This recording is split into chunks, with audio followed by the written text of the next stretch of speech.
The American Homefront, 1941-1942, by Alistair Cooke.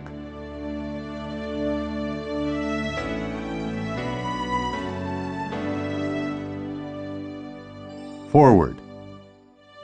Wartime Britain, though few nowadays have a personal memory of those years, is fairly well etched in our collective imaginations.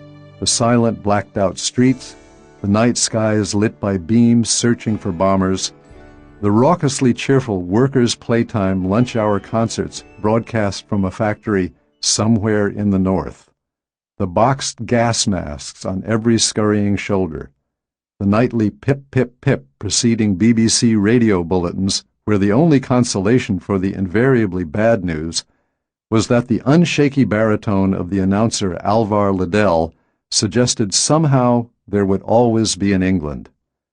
There was a palpable sense of isolation, and then there was the marvelous moment when Mr. Liddell at last had something good to relate. America had entered the war. Nobody in Britain had much more than the foggiest notion then what the Americans might bring to the war, or indeed what Americans were really like. There was just a palimpsest of Franklin Roosevelt, Charlie Chaplin, John Steinbeck's Okies. Saul Steinberg's famous New Yorker cartoon, much later, about summed up the state of knowledge.